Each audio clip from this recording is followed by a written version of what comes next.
شریعت میں شکار کی ایک شکل ہے جسے کہتے ہیں کلب معلم، سدایا ہوا شکاری کتا. لوگ کتے پالتے ہیں شکار کے لیے اور اس کتے کو بھیجتے ہیں شکار پر. وہ دوڑ کر طاقت سے شکار کو پکڑ لیتا ہے اور اللہ کے مالک کے حوالے کر دیتا ہے. سوال یہ ہے کہ اس کا شکار کب حلال ہو سکتا ہے؟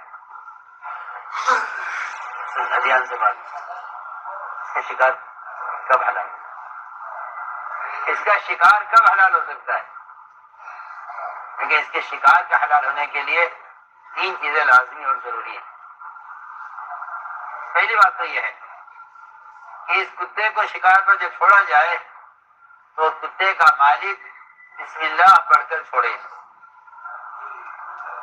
اگر اس نے جان بوجھ کر بسم اللہ نہیں پڑھی ہے تو شکار حرام ہے.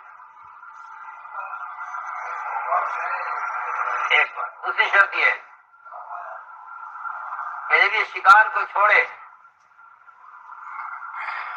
جب یہ کتے کو چھوڑے شکار کی طرف اور یہ کتا شکار کو پکڑ لے تو یہ اس میں سے خود نہ کھائے، لا کر مالک کو دے. اگر اس نے کھا لیا اس میں سے تو یہ شکار حرام ہو جائے گا، مالک کے لیے حرام ہے، مالک کے لیے حرام ہے.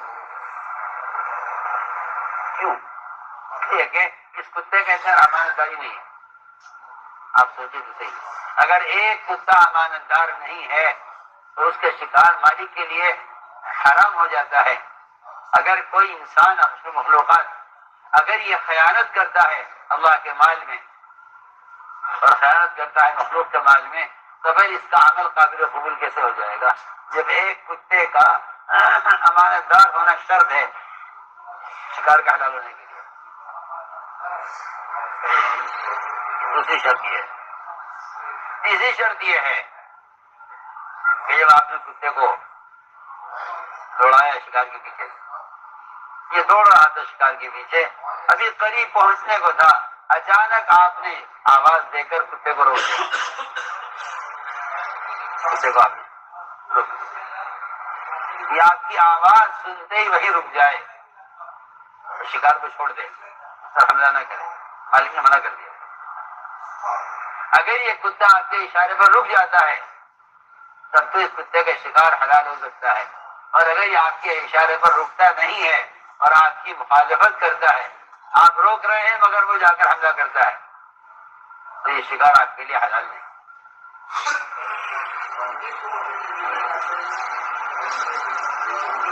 آپ نے کتے کو بھیجا شکار، وہ دوڑ رہا تھا شکار کے پیچھے، اچانک آپ نے آواز دی اس کو روکنے کے لیے. اگر وہ رک جاتا ہے آپ کی آواز پر تو یہ اطاعت کرنے والا کتا شمار ہوگا.